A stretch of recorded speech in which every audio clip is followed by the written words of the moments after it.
Hey guys, today I thought I would go over what I feel like the identity of each role is in League and what you can do if you're playing each role to really capture the identity of the role and help yourself climb. So, I've been obviously playing the game for a very long time, and the nature of different roles has changed a little bit over the years, but I feel like the way to win a game when you're playing a role like top lane is to beat your opponent one on one in lane and get ahead of them.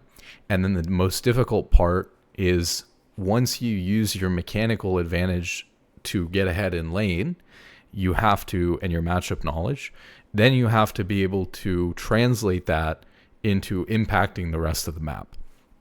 And especially in very low elo, you can usually do that by effectively split pushing because they're going to have a really hard time responding to that kind of a situation because of their lack of map awareness and coordination. And then the higher up you go, you're going to do a mix of incorporating split pushing with knowing when to actually be with your team or moving around the map more and translating your lead into other lanes and other roles by making plays where you're either, like get an opportunity to roam mid or you switch, lanes so that someone else can farm easier and so that you can do a little bit of split pushing, or maybe you're able to make some TP plays. Maybe you're able to come down to a dragon and, force that objective with the numbers advantage while their top laner, struggles to catch back up in CS or something like that and doesn't come. You can make, plays like that, especially around teleport, that enable the rest of your team to get ahead, because if you make a play around them and they get some assists and they get some kills, they'll get some gold off of it and be able to snowball as well. And so that's, the basics of what top lane's identity and goals are in the game. And then you look at a role like jungle, and jungle's role is to effectively dictate which side of the map is getting to play aggressive and which side of the map isn't getting to play aggressive. However, in lower elo, it doesn't really work like that, because in high elo, we respect that one jungler is on one side of the map, and so there's a strong side and a weak side.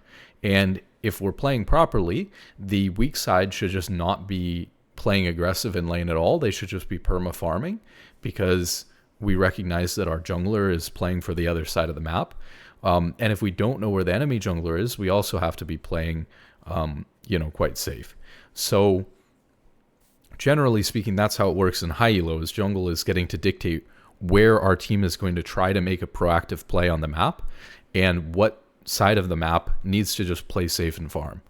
In lower elo, it's very complicated because, and we're talking pretty high up here. When I say lower elo, people are not really playing around this jungle priority and like this weak side, strong side thing. They're not playing around it very well. So even you get into diamond, you get into low masters, and people are still completely oblivious to this and not playing around it consistently. They're aware of it. If you ask a masters player, of course they'll know what weak side, strong side is. But if you watch their gameplay, they're not consistently playing around it like they should. So in lower elo, it becomes more complicated, because a jungler isn't just dictating which side is strong side and weak side and which side gets to play aggressively and which side has to play passively. They're stuck in a bit of a bind where all of the lanes are going to play aggressively almost randomly. And so how do you play jungle efficiently when that is the case? And what many high elo junglers do, especially when they're smurfing, is they're going to farm as much as possible while paying attention to what's going on in their lanes. And if they have the opportunity to get a very free, consistent kill most of the time in a lane that they're near while they're just going through their clear, they will detour from their clear slightly or finish their clear and then move into that lane and then gank that lane. And so what they're doing is high efficiency farming in order to make themselves stronger than other champions in the game. and making sure that they're not getting dragged into the chaos of the lower elo game and trying to be everywhere at once as a jungler, trying to be in every fight, trying to be at every play. Because if you try to do that in low elo as a jungler, you will sacrifice way too much CS and you will participate in plays that are not consistently likely to work out. And so what you need to be doing as a jungler is paying very good attention to the map, but also just efficiently farming and then taking very free opportunities when you see them and not getting distracted or bogged down in these like situations that are just randomly occurring all over the map. For mid lane, and this is true both in high and low elo, you have a very short lane where it is very difficult actually to get killed in, believe it or not. It's probably the safest lane to lane in because you're always in such close proximity to your tower. Now, on the other hand, there are more places that you can get ganked from, but generally speaking, mid lane is quite easy to not die in if you're competent 1v1 versus other champions, if you have the matchup knowledge, just like in top lane. What mid lane needs to do in order to win games and their win con is push waves faster than their opponent, whether they're ahead or behind.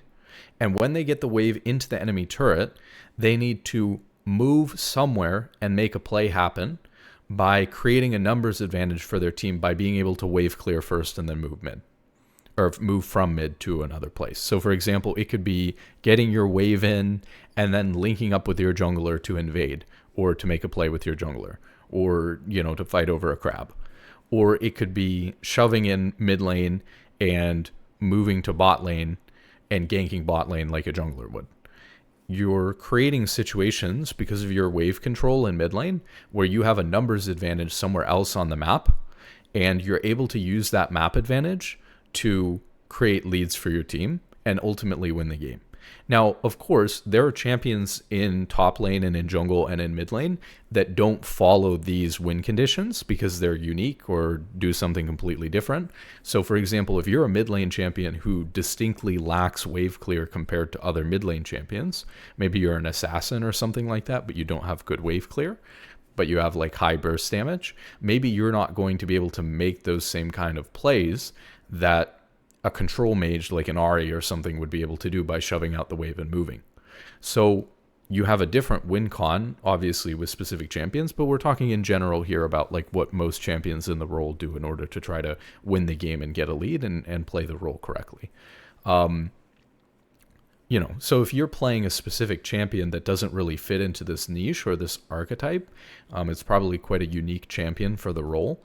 But you're going to have to figure out how to win, you know, in some other consistent way. So maybe you've picked a champion that lacks wave clear but has extra damage to compensate for that, or extra ability to 1v1. And so maybe as a mid laner having that advantage, you need to snowball and kill the enemy mid laner and prevent them from being able to wave clear and roam like that, so that you can get an advantage by either just 1v1ing and winning your lane, or by killing them and then getting the wave in even though you're slow at pushing and then moving or something like that to another lane. You know, those would be different win cons that you could look at for mid lane. But obviously mid lane's very centrally located, so it allows you to link up with your jungler very easily. It allows you to roam to top or bot, all in the shortest amount of time compared to any other role. And we've talked about this before on this channel, but a lot of, if you think about it, if you understand champion matchups, if you know the champion that you're playing well, and so you know how much damage you do and take, you won't die unless you lose track of where people are. And you know where all your teammates are on the map permanently 24/7. You have permanent vision of your teammates. So the only way you can die is if you lose track of the 5 people on the enemy team. So League of Legends, especially the higher up you go, just becomes about knowing where the 5 people are on the enemy team. And that's it, because those are the only way, that's the only way that you can encounter a death or a catastrophic mistake, is if you already know your champion's limits. 90+% of your problems that you're going to be encountering are going to be losing track of where people are. So in the beginning, when you're lower elo, you're learning the abilities, you're learning how to play your champion, you're learning how the game works. Then you start to get a little bit higher, and it's about keeping track of where people are. Mid lane, being centrally located like that, allows you to make those plays much more frequently, right? Jungle being a role where, especially in lower elo, people aren't able to track the jungler. They don't know where they are, and they can't keep track of them, is something that allows junglers to make a lot of proactive plays while also staying efficient ahead in farm, allows them to make proactive plays where they have a numbers advantage. If you look at, so we'll get into AD carry next, which doesn't exactly do the same thing, but what an AD carry will do, their job really is to farm and farm well, because their champions get stronger the more items they have. We generally think of mid laners and top laners as XP reliant champions, meaning that they benefit more from more points into their abilities, a lot of base damage on their abilities as they get more levels. AD carries, on the other hand, really need items in order to accelerate their auto attacks. And so AD carries are a very gold reliant role.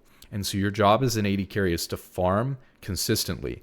And we've gone through some tips and tricks for CSing better and things like that before.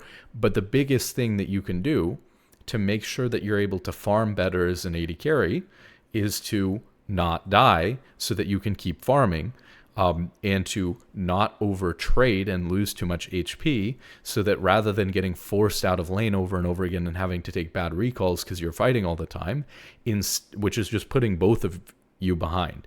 If you think about it, sometimes if you trade 1-for-1, or you make both bot lanes get low and then they have to recall, a lot of times what you're doing is taking agency away from yourselves, because if both bot lanes are behind, neither bot lane has a better chance of carrying the game. They're both saying, we are going to put ourselves further behind compared to our top laner and our mid laner and our jungler, and we're going to hope that they carry the game. So that's part of why League becomes almost such a boring game at high elo, is because if you are really playing with this understanding that if I just trade constantly and put myself further behind compared to everyone else on the map who's just farming, who's just AFK farming and not dying, I'm going to be less in control of winning my games, and that's going to hurt my ability to climb. And recognizing the fact that the only way that you can die is if you don't keep track of where people are. So if you don't have perfect information, which you don't have 90% of the time in League, you just can't play aggressively. You can't all in somebody unless you have perfect information on where all 5 people are on the enemy team, and you know that all 4 of them are not near you guys, or if you're bot lane, like all the 3 other champions are not near you guys, or they're near but you can fight it anyways, or something like that. So very few times when you are actually supposed to be able to play completely aggressively, and that's why you see high elo games, not always, right? There's a lot of error still, of course. High elo players are still very bad. The solo queue games, especially in high elo, are still very low quality, especially on NA, but that's why the games get so boring, because nobody's killing each other, nobody's playing aggressively, nobody even wants to trade that much because they're more interested in farming. They don't want to put themselves further behind and unable to carry the game compared to their teammates, and so you just don't see them doing it. So yeah, AD carries should be prioritizing their farm. Now on the flip side of this, that's how you would want to play when you're in high elo. If you're lower elo, you have to trade in order to learn how the champions work. You have to all in order to learn how the champions work. So part of the issue with this is, if you're an AD carry and we just talked about, you can only die if you have good knowledge of the game and how much damage you take and deal. You only die if you don't know where people are, right? But what if you're an AD carry player and you're in silver and you don't actually know how much damage every champion does to you, and you're constantly surprised? If you're the type of player, there's people like this I see all the time in plat and diamond. Wow, that did so much damage. I can't believe how much damage that did to me. Well, let's be honest. If it surprised you, right? You just don't know maybe how that champion is played at a high level, or maybe you haven't played against it enough, or I mean, The best case scenario, being most generous to that person saying that, is that something changed, like an item or a buff to the champion that actually caused them to do more damage than you would normally expect. But that's usually not the case. So when people say that, it's because they don't have enough experience playing the game. The conundrum is, how do I play the game properly at a high level, which is not trading very much, which is not playing very aggressive, while also learning the game. And that's why learning the game and playing the game properly are two different things. And you have to play the game improperly and fight over and over again, be very aggressive, die over and over again, fight in a bunch of different circumstances, learn the game, and then play the game properly. I didn't want this to go on for too long, but I'll give another analogy to this because I think this is really key to learning how to play the game.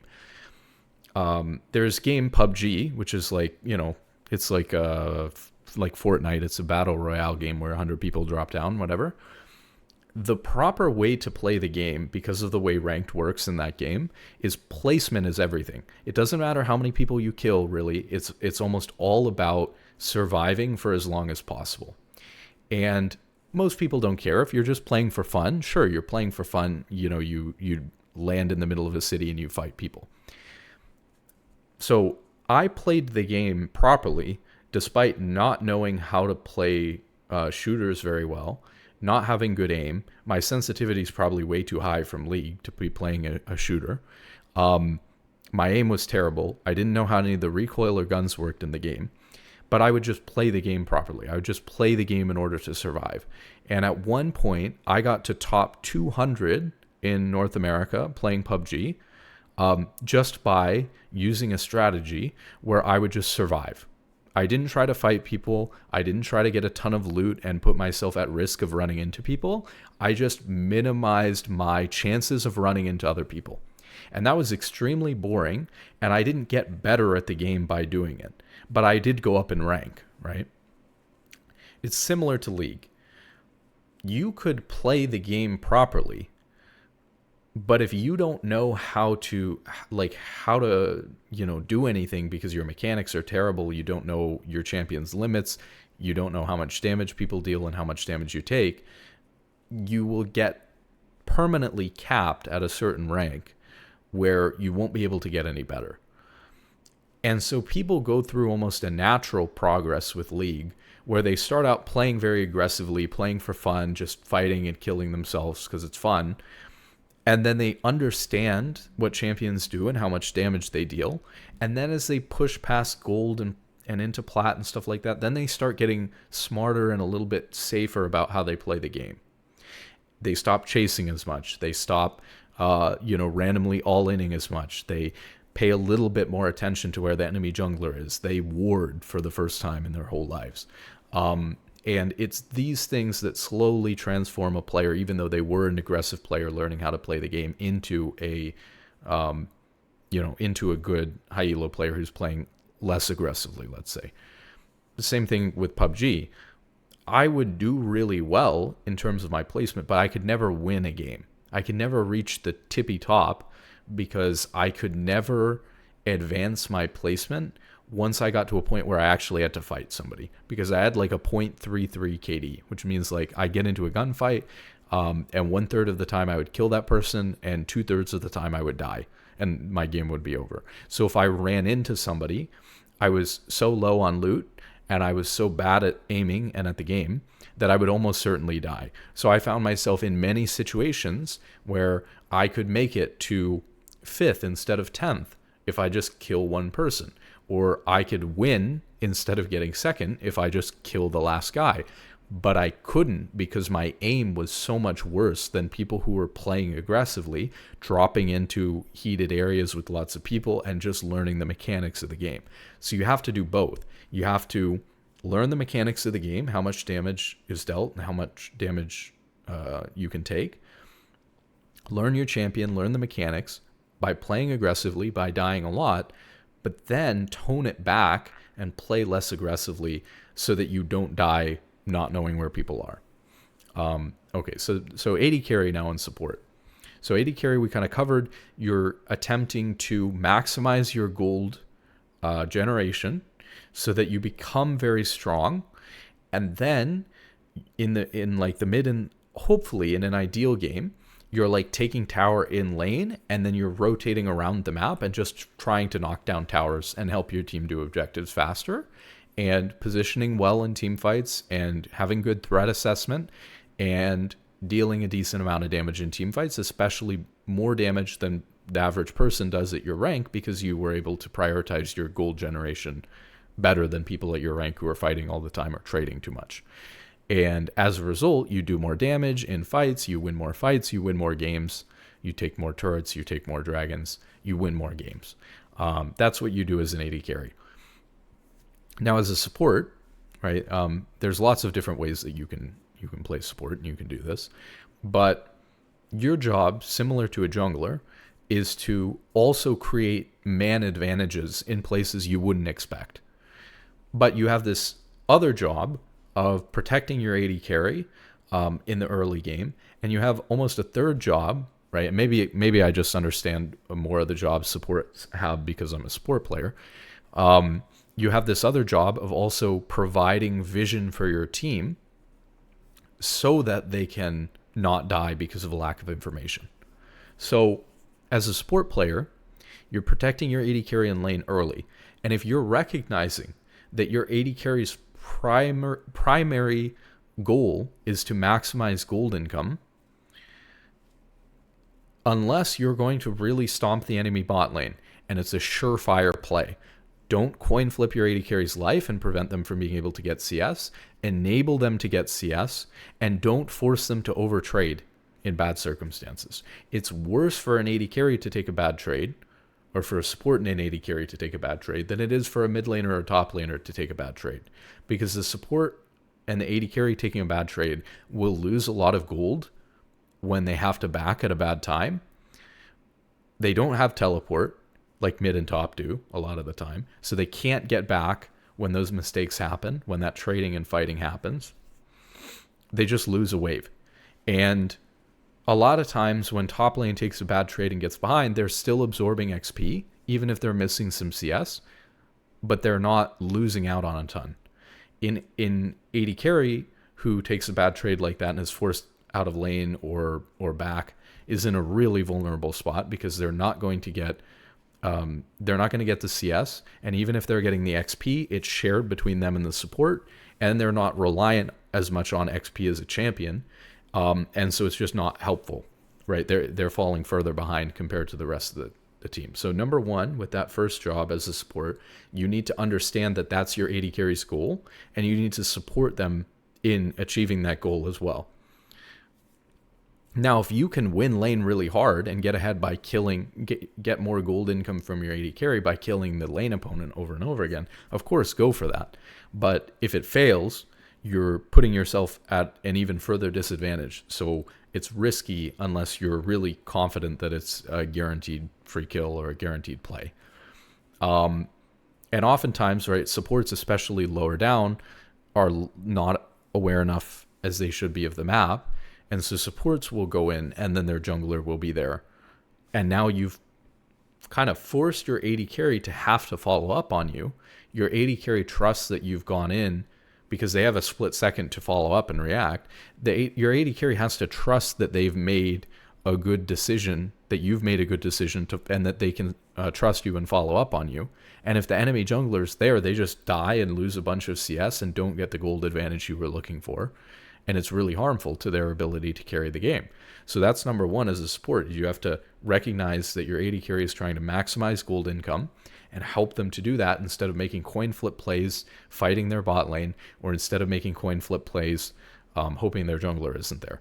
But again, if you're lower down and you're still learning your champion and you're not at a high level yet on your champion, you're not able to play your champion to a really high level, then you got to learn and you got to fight, and that's going to mean that you're going to fight at bad times and play over aggressive, and sometimes their jungler is going to be there, and you can say, oh well, I'm in bronze, I'm in silver, I'm in gold or wherever, and I'm trying to learn my champion in the game, and yes, we coin flipped and we didn't know that their jungler was there, and I wouldn't do that if I was not just trying to learn how to fight on my champion, but it looked like a good fight, and so I took it.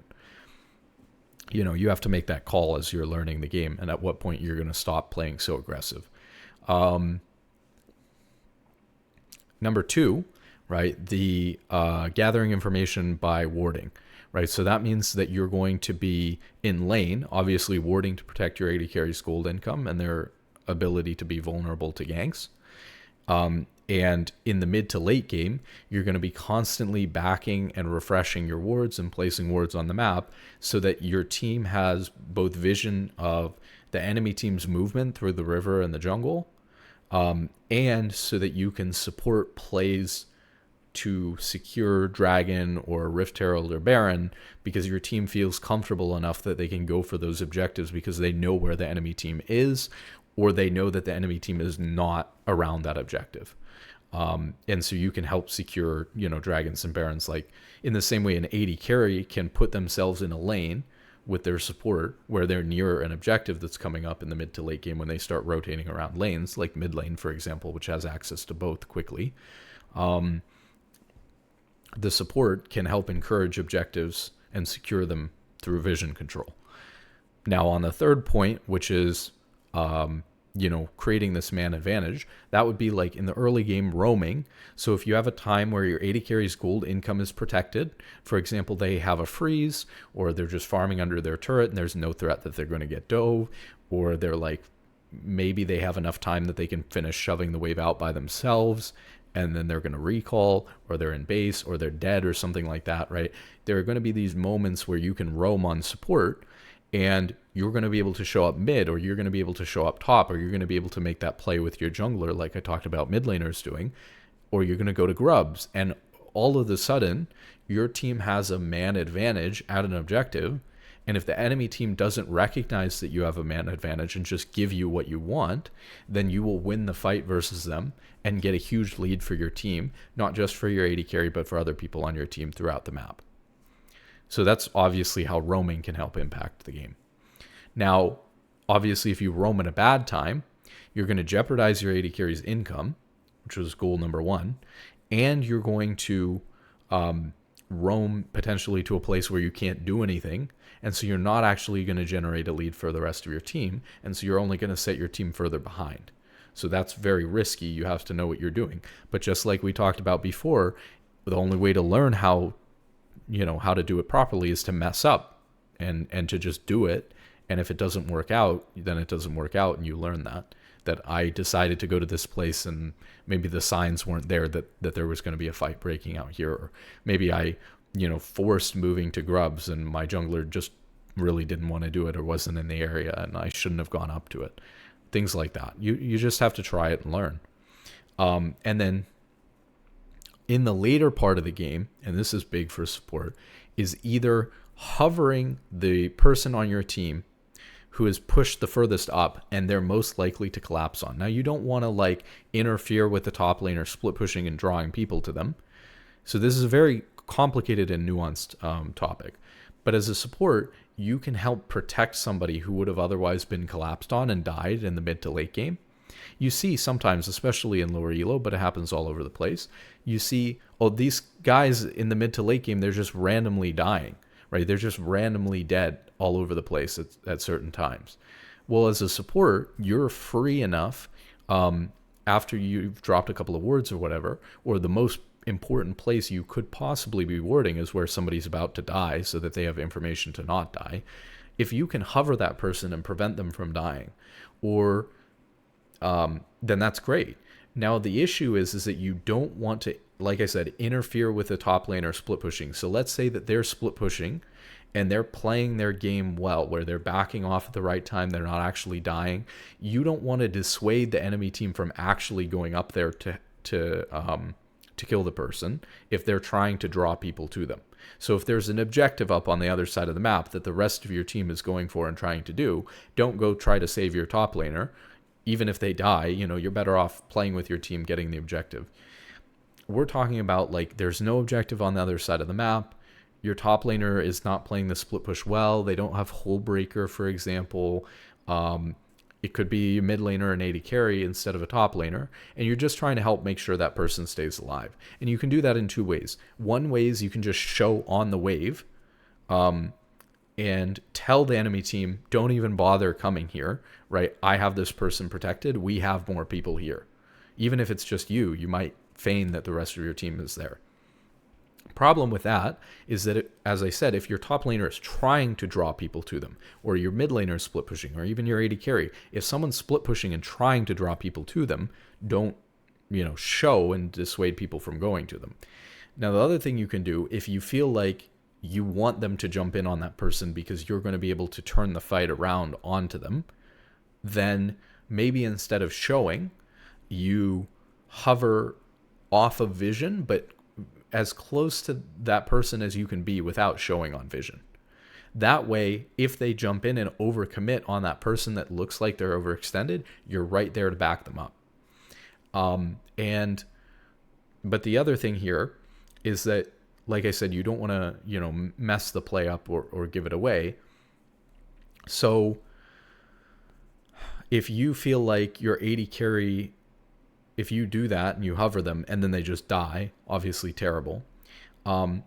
If you hover them like that or show on the wave or something, you don't want to bait this person who's already overextending to overextend further, to mess up further by you being there and encouraging them to be there. Because somebody who's overextended and you're worried about them dying, but they're oblivious and they don't know any better and they think they're fine, you need to ping that person to communicate with them that even though you're there, we need to back off or we're going to die. So you don't want to encourage people to do the wrong thing by hovering them, by being near them, because you don't even think about it. But a lot of times, if you go near somebody, if you give them that support, if you show I'm here for you in case something happens, but you're not really, because you are worried about their whole team collapsing on you guys and you want to back off and you wish they would back off so they don't die and you don't have to protect them and you could go do something else on the map, then you need to ping them off. If you're there reluctantly, but you're worried that you will both die in this situation or they're going to die and you're not going to be able to help them, you need to ping them off, even if you're hovering them in case you can help them. So that's one side of it. The flip side of it is that you can do the opposite to the enemy team. So let's say that somebody on the enemy team in the mid to late game is overextended, pushed up too far. You want to target that person and ping to go kill that person, and you want to ping to attack that person together.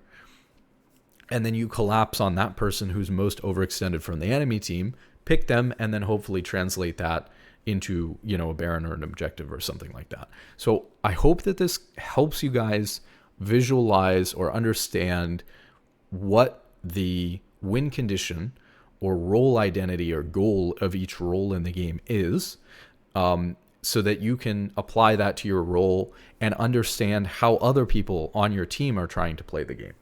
So good luck in solo queue and have a wonderful day.